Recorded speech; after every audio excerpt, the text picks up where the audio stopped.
বৌদি, তোমার বয়স বেশি হলেও তোমার ভিতরে এখনো অনেক টাইট। আমি একটু করলে আর পারব না। বৌদি, তোমার ভিতরে এত গরম কেন? আমার এটা তো পুড়ে যাবে। তোমার ভিতরে কি পানি ছেড়ে দিব? নমস্কার বন্ধুরা, আপনাদের সবাইকে স্বাগত। আমার নাম নয়না। আমার বয়স এখন ২৪ বছর, কিন্তু আমার শরীর দেখতে পুরো যুবতী মহিলার মতো। আর আমার বিয়ে সবে ৯ মাস আগে হয়েছে। আমার উচ্চতা ৫ ফুটেরও বেশি, আর আমার স্তনের আকারও বেশ ভালো। কিন্তু এখন মনে হচ্ছে এই সৌন্দর্য আমার কোনো কাজেই আসছে না।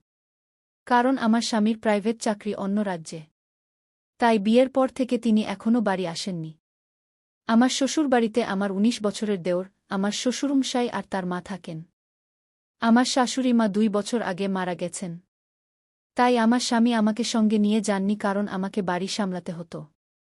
এখন আমার অনুভূতি বোঝার মতো এখানে কেউ ছিল না। আমার গরম রক্ত ভেতরে ভেতরে ফুটছিল, যার জন্য ঠান্ডা করার মতো কাউকে দরকার ছিল। কিন্তু আমার স্বামী তো গত ৩ মাস ধরে বাড়ি আসেননি। তাই আমি এখন খুব অস্থির আর তৃষ্ণার্তের মতো থাকতে শুরু করেছিলাম। তখনই আমার নজর আমার দেওরের উপর পড়ল। ওর উচ্চতা আমার চেয়ে কম ছিল আর শরীরও আমার চেয়ে রোগা ছিল। কিন্তু ওর শরীরের তুলনায় ওর ঘোড়াটা বেশ বড় ছিল। আমার দেওরের নাম গৌরব। এবারে ও কলেজে প্রাইভেটে ভর্তি হয়েছে। তাই আজকাল ও বাড়িতেই থাকে। বাড়িতে আমি আর আমার দেওর একাই থাকি। কারণ আমার শ্বশুরমশাইয়ের মা বুড়ো হওয়ার কারণে সবসময় নিজের ঘরে বিশ্রাম করতেন। আর শ্বশুরমশাই বাড়ির বাইরের দিকের ঘরে থাকেন। তাই তিনি কালেভদ্রেই ভেতরে আসেন। আগে আমি আমার দেওরকে ওই নজরে দেখতাম না। কিন্তু যেদিন থেকে আমি গৌরবের নাগ দেবতাকে দেখেছি, সেদিন থেকে আমার নজরই বদলে গেছে। সেদিন গৌরবের মনে হয়েছিল বাড়িতে কেউ নেই। তাই ও নিজের ঘরে ভিডিও দেখতে দেখতে নাগ দেবতার সাথে খেলছিল। তখনই হঠাৎ আমি ওখান দিয়ে যাচ্ছিলাম। আর আমার নজর জানলায় পড়ল। কারণ ভেতর থেকে হালকা হালকা ভিডিওর আওয়াজ আসছিল। যখন আমি জানলা দিয়ে উকি মেরে দেখলাম, তখন আমার তো হুঁশই উড়ে গেল। গত ৩ মাসে আমি প্রথমবার নাগ দেবতা দাঁড়িয়েছিল আর গৌরব তাকে নিজের হাতে ধীরে ধীরে আদর করছিল। এটা দেখে আমার তো ওখানেই জল বেরিয়ে গেল। ব্যাস, সেদিন থেকেই গৌরবের নাগ দেবতার সোয়ারি হওয়ার জন্য মন ছটফট করতে লাগল। সেদিন আমি আমার স্বামীকেও ফোন করলাম যে এবার আপনি চলে আসুন। আমার পক্ষে আর থাকা সম্ভব হচ্ছে না। কতদিন আমি এভাবে একাই কষ্ট পাব? আমারও তো মন চায়, এভেনও আমি তো একজন মহিলাই। তখন আমার স্বামী আমার কাছে ক্ষমা চেয়ে বললেন, দেখো নয়না, আমি তোমার অস্থিরতা বুঝতে পারছি।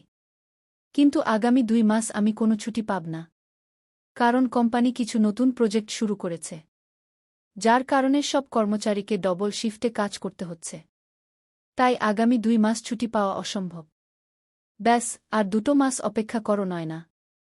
তারপর তো আমি এসে তোমার হাল খারাপ করে দেবগু। এই বলে হেসে উনি ফোন কেটে দিলেন। কোনোরকমে সকাল হল। সকালে আমি সবার জন্য চা-নাস্তা বানালাম। আর গৌরবের জন্য স্পেশাল করে ওর ঘরে নিয়ে গেলাম।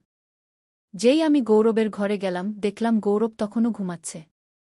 আর ঘুমের কারণে নাগ দেবতা একদম সোজা হয়ে দাঁড়িয়েছিল। ওটাকে দেখে আমি একদম থাকতে পারলাম না। আর আমি ওটাকে ছুঁয়ে দিলাম। নাগ দেবতাকে ছোঁয়ামাত্র আমার শরীরে যেন কারেন্ট খেলে গেল। কিন্তু তখনই দেখলাম গৌরব জেগে গেছে আর আমার দিকেই তাকিয়ে আছে। এরপর আমি তাড়াতাড়ি পিছিয়ে গেলাম। আর বললাম, দেওরজি, এবার উঠে পড়ো, সকাল হয়ে গেছে গি। এরপর গৌরব আমাকে গুড মর্নিং বলল আর মুখ ধুতে চলে গেল। আর আমিও ওখানেই বসে পড়লাম আর ভাবতে লাগলাম, হয়তো গৌরব দেখেনি। এরপর গৌরব আবার নিজের ঘরে ফিরে এল। আর আমরা দুজনে, দেওর বৌদি, নিজেদের মধ্যে কথা বলতে বলতে নাস্তা করতে লাগলাম। তখনই আমি পেটে ব্যথার ভান করলাম। আর জোরে জোরে কাঁদতে লাগলাম। গৌরব ঘাবড়ে গিয়ে জিজ্ঞাসা করতে লাগল, কি হয়েছে বৌদি? আপনাকে এত কষ্ট হচ্ছে বলে মনে হচ্ছে কেন? তখন আমি গৌরবকে বললাম, গৌরব, জানি না কেন আজ সকাল থেকেই থেমে থেমে আমার পেটে ব্যথা করছে গু। তখন গৌরব বলল, দাঁড়ান বৌদি, আমি আপনার জন্য পেটে ব্যথার ওষুধ নিয়ে আসছি গু। আমি ইচ্ছে করেই পেটে ব্যথার ভান করেছিলাম যাতে আমি গৌরবকে নিজের আলিঙ্গনে নিতে পারি। তখন আমি ওকে থামাতে থামাতে বললাম, গৌরব, পেটে ব্যথার ওষুধ তো আমি কখন নিয়ে নিয়েছি। পারলে কিছুক্ষণ তুমি আমার পেটটা টিপে দাও। গৌরব প্রথমে একটু ইতস্তত করল। কিন্তু আমার কষ্ট দেখে ও বিছানায় বসল আর পেট টিপতে লাগল। সেই সময় আমার খুব ভালো লাগছিল। গৌরবের নজরও এদিক ওদিক যাচ্ছিল। তখনই ঘরের শ্বশুরমশাইয়ের আসার আওয়াজ শোনা গেল। তখন আমি গৌরবকে বললাম, চলো ঠিক আছে গৌরব, আমি রান্না করি। আজ তোমার বাবাকে বাজারে যেতে হবে। এরপর আমি রান্নাঘরে গিয়ে রান্না করে দিলাম আর শ্বশুরমশাই এবং বুড়ি শাশুড়িকে পরিবেশন করে দিলাম। আমি রান্নাঘরে গৌরবের জন্য রুটি বানাচ্ছিলাম, তখনই পেছন থেকে গৌরব রান্নাঘরে আসছিল। ওকে দেখে আগে থেকেই আমার শাড়ির আঁচলটা নামিয়ে দিলাম। যখন গৌরবের নজর আমার উপর পড়ল, তখন ও আমার দিকে তাকিয়েই রইল, কারণ আমি পুরো ঘামে ভিজে গিয়েছিলাম। গৌরবকে দেখার ভান করে আমি নিচু হয়ে আঁচলটা তোলার সময় গৌরবকে স্বর্গের দর্শনও করিয়ে দিলাম। তখনই গৌরব বলল, বৌদি, যদি আপনি বলেন তো আমি আপনাকে পাখা দিয়ে হাওয়া করে দিই। তখনই আমি গৌরবকে একটু ঠাট্টা করে বললাম যে কি আপনার বৌদি এত কষ্ট পাচ্ছে, আর আপনি এখনও শুধু কথাই বলে যাচ্ছেন কি। এরপর গৌরব সেখানেই আমার পাশে বসে পাখা দিয়ে হাওয়া করতে লাগল। ততক্ষণে আমার শ্বশুরমশাই বাজারে চলে গেছিলেন। আমি দাঁড়িয়ে দাঁড়িয়ে রুটি বানাচ্ছিলাম, তখন আমি আবার ইচ্ছে করে আমার শাড়ির আঁচলটা নিচে ফেলে দিলাম আর গৌরবকে বললাম যে আজ আমার শাড়ির পিনটা খুঁজে পাইনি, তাই বারবার পড়ছে। গৌরব, একটু এটা ঠিক করে দাও তো। তখনই গৌরব বলল যে না বৌদি, আমি পারব না, আপনি নিজে করে নিন কি। তখনই আমি বললাম যে গৌরব, আমার হাতে আটা লেগে আছে, তাই বলছি, না হলে আমি নিজেই ঠিক করে নিতাম, পাগল। এরপর গৌরব আঁচল ঠিক করতে লাগল। আঁচল ঠিক করার সময় ও একবারও চোখ তুলে তাকায়নি। গৌরব খুবই ভদ্র ছেলে ছিল, তাই মাঝে মাঝে ভাবতাম যে আমি হয়তো ওর সাথে ভুল করছি। কিন্তু আমার ভেতরের অনুভূতিগুলো এত তীব্র ছিল যে আমার ঠিক ভুলের গান ছিল না। আজ আমার শ্বশুরমশাইও বাজারে গেছিলেন আর দুপুরে শাশুড়ি মাও ওষুধ খেয়ে ঘুমিয়ে পড়েন। তাই বাড়িতে আমি আর আমার দেওর ছাড়া কেউ ছিল না। তাই আজ মনে মনে ঠিক করে ফেলেছিলাম যে আজ আমি গৌরবের নাগ দেবতার দর্শন করেই ছাড়ব। কিন্তু গৌরব তখনও আমাকে সেই নজরে দেখছিল না। আজ সারাদিন আমি গৌরবের আশেপাশে ঘুরঘুর করতে থাকলাম আর ওকে ফাঁসানোর চেষ্টা করতে থাকলাম। কিন্তু গৌরবের মন শুধু উচাটন হয়ে থাকছিল। আমার সাথে এদিক ওদিক কথা বলতেও লজ্জা পেত। সন্ধেবেলা আমরা দুজনে বসে খাচ্ছিলাম। তখনই গৌরব শেষমেশ আমাকে বলেই ফেল, বৌদি, মনে হচ্ছে আজকাল আপনার শরীরটা একটু খারাপ যাচ্ছে। তাই আপনি কিছুদিন দাদার কাছে শহরে চলে যান। এখানকার সব আমি সামলে নেব। তখনই আমার চোখে জল এসে গেল আর আমি গৌরবকে বললাম যে থাক, আপনি আর বলবেন না। আমি গত 2-3 মাস ধরে কতটা কষ্টে আছি কেউ জানে না। না আপনার দাদার চিন্তা আছে, না আপনার। আমাকে কাঁদতে দেখে গৌরব আমার চোখের জল মুছিয়ে দিতে লাগল। তখন আমি গৌরবের গলা জড়িয়ে ধরে কাঁদতে লাগলাম। আমি তখন যে কি বলে ফেলেছিলাম। আমি গৌরবকে বলতে লাগলাম যে দেওরজি, আমার আপনাকে দেখলে আপনার দাদার মতো লাগে। তাই আমি মাঝে মাঝে আপনার আশেপাশে একটু বেশিই ঘুরঘুর করি।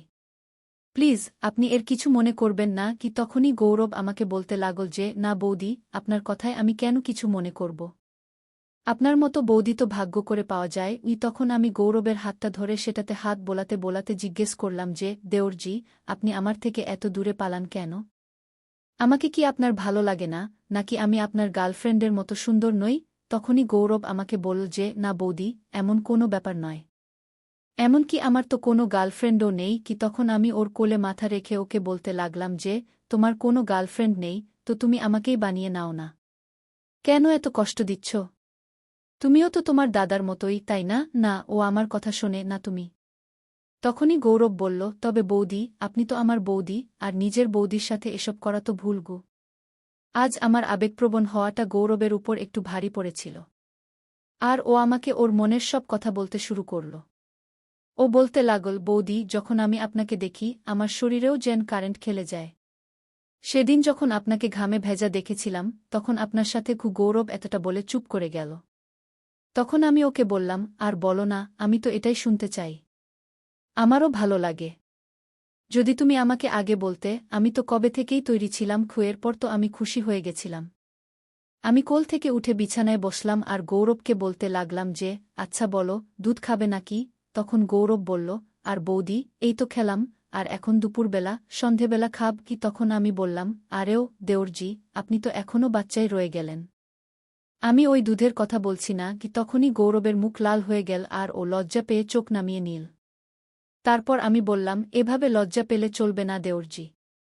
এখন আপনাকেই সব করতে হবে কি? তারপর আমি ওকে জিজ্ঞেস করতে লাগলাম, তুমি কি কখনো কাউকে নাগ দেবতার দর্শন করিয়েছ? তখন ও বলতে লাগল, না বৌদি, আমি এখনও কাউকে নাগ দেবতার দর্শন করাইনি। আমি প্রথমবার কাউকে নাগ দেবতার দর্শন করাচ্ছি। কে এই কথা শুনে তো আমি হাসতে লাগলাম আর তাকে বললাম, চিন্তা করো না তুমি, তোমার আর আমার দুজনেরই খুব মজা আসবে। চলো এবার তাড়াতাড়ি তৈরি হয়ে নাও। ও তখনই হঠাৎ করে ঘরের দরজা বাজল। আমি গৌরবকে বললাম, তুমি একটু দাঁড়াও, আমি দেখে আসি কে। হয়তো শ্বশুরমশাই এসেছেন। খুঁজেই আমি বাইরে গিয়ে দরজা খুললাম, তো আমি দেখে অবাক হয়ে গেলাম, কারণ সামনে আমার স্বামী ছিলেন। তখনই আমি চমকে গিয়ে বললাম, আপনি তো? তিনি বলতে লাগলেন, কেন, কি ব্যাপার হল আমার জান? আমি তো আজ আপনার পতিদেব সাক্ষাৎ প্রকট হয়েছেন। অনিল আমাকে দরজা থেকেই কোলে তুলে নিল আর বলতে লাগল, চলো আজ তোমাকে দিনের বেলায় তারা দেখাই। আজ থেকে পুরো 3 দিন পর্যন্ত আমি তোমাকে শ্বাসও নিতে দেব না। তখনই আমি তাকে বলতে লাগলাম, চলো বাচ্চাদের মতো কাজ ছাড়ো আর এবার নিচে নামাও, গৌরব দেখে ফেলবে। কিন্তু সে মানল না আর সোজা আমাকে নিজের ঘরে নিয়ে গেল। কিছুক্ষণ পর আমি তার জন্য খাবার বেড়ে দিলাম আর সেও ফ্রেশ হয়ে এল। গৌরবও তার সাথে দেখা করল আর আমরা 3 জন দুপুরের খাবার খেলাম। আমি তাকে জিজ্ঞেস করলাম, আপনি তো বলছিলেন যে আগামী 2 মাস পর্যন্ত কোনো ছুটি পাওয়া যাবে না। তাহলে কিভাবে এলেন? তো সে বলতে লাগল, শুধু তোমার জন্যই এসেছি। খাবার খেয়ে আমরা সবাই বিশ্রাম করতে লাগলাম আর বিকেল পর্যন্ত শ্বশুরমশাইও এসে গেলেন। তো সবাই খুব খুশি ছিল। অনিলও তার অনেক কথা শোনাতে লাগল আর রাতে খাবার খেয়ে আমরা ঘুমিয়ে পড়লাম। আমি সেই রাতে অনিলের সাথে অনেক কথা বললাম আর সেও অনেক কথা বলল। কিন্তু সে দিনের বেলায় ক্লান্ত হওয়ার কারণে আধ ঘণ্টাই নিতে পারল। কিন্তু 3 মাস পর সেই আধ ঘণ্টায় আমি স্বর্গের মতো আনন্দ পেলাম। এবার অনিল 5 দিন থাকল আর এই 5 দিনে সে আমার খুব খারাপ অবস্থা করে দিয়েছিল। দেওয়ার পর আমি ঠিকমতো চলতেও পারছিলাম না। সে দিনেও আর রাতেও, ঘরেও আর এমনকি বাথরুমেও নিতে শুরু করেছিল। এই 5 দিন কখন কেটে গেল আমি একদমই বুঝতে পারলাম না। যদিও সে 3 দিনেরই ছুটি নিয়ে এসেছিল, কিন্তু আমি তাকে জোর করে আরও 2 দিন রেখে দিলাম। কারণ এবার কে জানে আবার কবে ফেরা হবে। অনিল এবার ফিরে গিয়েছিল আর আমিও খুব খুশি ছিলাম। এমনকি আমার তো তখনও ঠিকমতো চলা যাচ্ছিল না। কিন্তু এই 5 দিনে আমি গৌরবকে তো ভুলেই গিয়েছিলাম আর আমি তার সাথে বেশি কথাও বলিনি। অনিলের আসার 3য় দিন পর থেকে গৌরবকে ঘরে দেখা যায়নি। যখন আমি অনিলকে জিজ্ঞেস করলাম, তখন সে বলল যে সে দেখা করার জন্য তার মামার বাড়ি চলে গেছে। অনিলকে গিয়ে পুরো 5 দিন কেটে গিয়েছিল আর গৌরবও তখনও আসেনি। তো আমার চিন্তা হতে লাগল যে গৌরব আমার উপর রেগে যায়নি তো। তাই আমি সাহস করে তার মামির বাড়ি ফোন করলাম। তার মামির সাথে কথা বলার পর আমি গৌরবের সাথে কথা বললাম আর তাকে জিজ্ঞেস করলাম, কি হয়েছে নয়ন দেওরজি? নিজের বৌদির উপর রেগে গেছ নাকি? ফোনে তো গৌরব ঠিকঠাকই কথা বলল আর সে বলল যে, না বৌদি, ঘরে মন লাগছিল না, তাই ভাবলাম কোথাও বাইরে ঘুরে আসি। তারপর আমি জিজ্ঞেস করলাম যে, এবার বাড়ি কবে আসবে? তো গৌরব বলল যে, কাল বা পরের মধ্যে চলে আসব। এই কথা বলার পর আমি তাকে বললাম যে, না, তোমাকে কালকেই আসতে হবে। তুমি জিনিসপত্র গুছিয়ে নাও আর কাল চলে এসো। প্রথমে তো গৌরব মানেনি, কিন্তু আমি জেদ করে শেষ পর্যন্ত তাকে রাজি করিয়েই ছাড়লাম। পরের দিন গৌরব বাড়ি চলে এল আর সে শুধু আমাকে নমস্কার করল আর নিজের ঘরে চলে গেল। দুপুর পর্যন্ত কিছু বলল না আর খাবার খেয়ে ঘুমিয়ে পড়ল। তখন আমি বুঝতে পারলাম যে গৌরব আমার উপর রেগে আছে। তাকে মানানোর জন্য দুপুরে আমি তার পছন্দের সুজির হালুয়া বানালাম আর তার ঘরে দিতে গেলাম। আমি স্নান করে লাল রঙের শাড়ি পরলাম আর তাকে খুশি করার জন্য একটু সাজগোজও করে নিলাম। আমি তার সামনে গেলাম তো সে বিছানায় শুয়ে ফোন দেখছিল আর আমাকে দেখে বসে পড়ল। আমি তার পাশে গিয়ে বসলাম আর নিজের হাতে তাকে হালুয়া খাওয়াতে লাগলাম। তখনই গৌরব বলল যে, খাইও না বৌদি, আমার খিদে নেই। টেবিলে রেখে দাও, আমি পরে খেয়ে নেব। আমি জানতাম যে গৌরব আমার উপর রেগে আছে।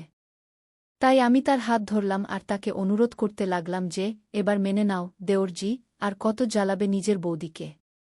সেদিন তোমার দাদা এসে পড়েছিল, তো তাতে আমার কি দোষ? আমিও জানতাম না যে সে এসে পড়বে গু। তখনই গৌরব বলল যে, না বৌদি, সেই ব্যাপার নয়। আমি আপনাকে আগেই বলেছিলাম যে এসব ভুল। এভাবে তো আমরা দাদাকে ঠকাচ্ছি। তখনই আমি বললাম, এই নাও, তুমি তো এখনও সেই পুরনো বস্তাপচা কথাগুলো নিয়ে বসে আছো। আমি ভাবলাম তুমি আমার জন্য রেগে আছো। আমি তোমাকে আগেও তো বলেছি যে তুমি আমার ততটাই পছন্দের যতটা তোমার দাদা। এতে ঠকানোর কথা কোথা থেকে এল? আমি কোনটা তোমার দাদাকে ছেড়ে যাচ্ছি, শুধু এই বাহানায় আমাদেরও মন লেগে থাকবে আর তোমার দাদার কথাও মনে পড়বে না গি। এখন যদি বৌদি তার দেওরের সাথে মজা না করে তো আর কার সাথে করবে? চলো ছাড়ো দেওরজি, যদি তোমার ভালো না লাগছে তাহলে থাক। আমার জীবন তো এমনিতেই বেরনিন। চলো ঠিক আছে, কিন্তু হালুয়াটা তো খেয়ে নাও। কবে থেকে ঠান্ডা হচ্ছে? চুয়ের পর গৌরব হেসে বলল, আচ্ছা, এখন হালুয়া খাওয়াবে নাকি দুধও খাওয়াবে? সেদিন তো আপনি খুব বলছিলেন যে দেওরজি দুধ খেয়ে নাও, তখনই আমি গৌরবকে চিমটি কেটে বললাম, দুধ তো তোমার দাদা খেয়ে গেছে। এখন তো তোমাকে আমাকে দেখেই কাজ চালাতে হবে গু। আর এমন বলে আমরা দুজনেই হাসতে লাগলাম। এরপর গৌরব আমার সাথে পুরোপুরি খুলে গেল। তারপর সে জিজ্ঞেস করতে লাগল, আচ্ছা বৌদি বলো, সেদিন কি হয়েছিল যখন দাদা এসেছিলেন? তখন আমি মজা করে তাকে বলতে লাগলাম, জানি না তোমার দাদা কোনো গুলি খেয়ে এসেছিলেন। আমার তো এখনও ব্যথা করছে। গত 5 দিনে উনি আমাকে ঠিক করে ঘুমাতেও দেননি গি। তখনই গৌরব বলল, বৌদি আপনার মতো সুন্দরী বউ থাকলে কেউ কি করে ঘুমাতে পারে? তখনই আমি বললাম, দেখো দেওরজি, আমাকে বেশি মস্কা মেরো না। যদি কিছু চাও তো সোজাসুজি চেয়ে নাও। আমি আপনাকে মানা করব না। আসলে একটাই তো দেওর আমার। তখনই গৌরব বলল, আচ্ছা তো বলো তাহলে আমাকে কবে দেবে? তখনই আমি বললাম, সঠিক সময় এলে দিয়ে দেব। এত তাড়াহুড়ো করো না। তো গৌরব বলল, বৌদি আচ্ছা তাহলে বেলুনগুলো নিয়ে খেলতে দাও। তারপর আমি বললাম, আরে বাবা, এতে জিজ্ঞাসার কি আছে? যখন মন চায় তখন খেলে নিও। গৌরব তার জীবনে প্রথমবার বেলুন ছুঁয়েছিল, তো তার তো ছুতেই বেরিয়ে গেল। আমি গৌরবকে বললাম, কি হলো দেওরজি, কেমন? তো গৌরব লজ্জা পেয়ে বলল, আমার তো বেরিয়ে গেল বৌদি। তখনই আমি হেসে জিজ্ঞেস করলাম, কি বেরিয়ে গেল? তো গৌরব বলল, সেটাই যা বেরোনোর থাকে। খুয়ের পর আমরা দুজনেই জোরে জোরে হাসতে লাগলাম। তখনই আমি বললাম, দেওরজি আপনি তো খুব নরম বেরোলেন। এইভাবে গৌরব আমার সাথে খুব মজা করত আর আমিও তার সাথে খুব মজা করতাম। ও আমার কাজে সাহায্য করত। আমি আর গৌরব দিনে খুব মজা করতাম, আর এর ব্যাপারে আমি অনিলকেও বলতাম। তো সেও খুশি হতো যে চলো ভালোই, তোমার মন লেগে আছে কি? গৌরবের দুধ খেতে খুব ভালো লাগত। তো সে দিনের বেলা সবসময় দুধ খাওয়ার জিদ করত। কিন্তু এখনও আমার গৌরবের চোখে খারাপ কিছু দেখা যায়নি। ও খুব সোজাসরল ছিল। আমি যা বলতাম তাই মেনে নিত। এই কারণে আমার ওর উপর খুব আদর আসত। ও সবসময় নেওয়ার কথা বলত। কিন্তু সে এখনও নেনি। কারণ ওর মনে এখনও এটাই চলত যে এটা ভুল। কিন্তু যদি ও নিতে বলত তো আমি মানা করতে পারতাম না। এখন ও ওর গার্লফ্রেন্ডের কথাও আমাকে বলত, বাইরের ছেলেদের কথাও বলত, আর সবসময় মজা করত। এইভাবে ও কখনো আমাকে অনিলের অভাব বুঝতে দেয়নি। তো বন্ধুরা, এই ছিল গৌরব আর তার বৌদি নয়নার গল্প। কেমন লাগল? কমেন্টে অবশ্যই জানান। আর চ্যানেলে প্রথমবার এসেছেন আর আগে এমনই রোমাঞ্চকর গল্প শোনার জন্য চ্যানেলকে সাবস্ক্রাইব করুন। আবার দেখা হবে একটা নতুন স্টোরিতে। ধন্যবাদ।